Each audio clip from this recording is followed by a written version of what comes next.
கடலூர் வண்டிப்பாளையம் பகுதியை சேர்ந்தவர் புஷ்பநாதன். இவர் முன்னாள் அதிமுக கவுன்சிலராக இருந்துள்ள நிலையில் தற்போது கடலூர் மாவட்ட அதிமுகவுடைய பிரதிநிதியாக இருந்து வருகிறார். இந்த நிலையில் நேற்று நள்ளிரவில் தனது வீட்டிற்கு இவர் திரும்பிக் கொண்டிருந்த போது வண்டிப்பாளையம் பகுதியில் மர்ம கும்பல் ஒன்று இவரை வழிமறித்து வெட்டத் துவங்கியது. இதனை அடுத்து அவர் அங்கிருந்து தப்பி ஓடிய நிலையில் ஓட வெட்டி புஷ்பநாதனை அந்த கும்பல் படுகொலை செய்துவிட்டு அங்கிருந்து தப்பிச் சென்றது.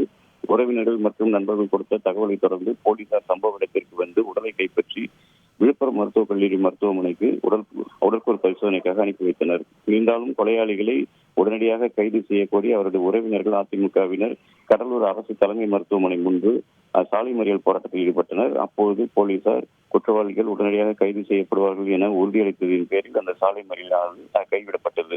இந்த நிலையில பார்த்தோம் அப்படின்னா இதுவரையில் இதில் குற்றவாளிகள் பிடிபடாத நிலையில் தற்போது 3 பேரை பிடித்து போலீசார் விசாரணை மேற்கொண்டு வருகின்றனர். மேலும் இந்த சம்பவத்தில் ஈடுபட்டவர்களை பிடிக்க 3 தனிப்படைகளை அமைத்து கடலூர் மாவட்ட காவல்துறை கண்காணிப்பாளர் ராஜாராமன் உத்தரவிட்டிருக்கிறார். இந்த 3 தனிப்படைகளையும் வெவ்வேறு கோணத்தில் விசாரணை மேற்கொண்டு வருகின்றனர். இந்த சம்பவத்திற்கு உட்கட்சி பூசல் காரணமா என்ற கோணத்திலும், மேலும் இவருக்கு முன்விரோதம் உள்ளதா, அதன் காரணத்தில் இவர் கொலை செய்யப்பட்டாரா என்ற கோணத்திலும் தற்போது விசாரணையானது மேற்கொள்ளப்பட்டிருக்கிறது.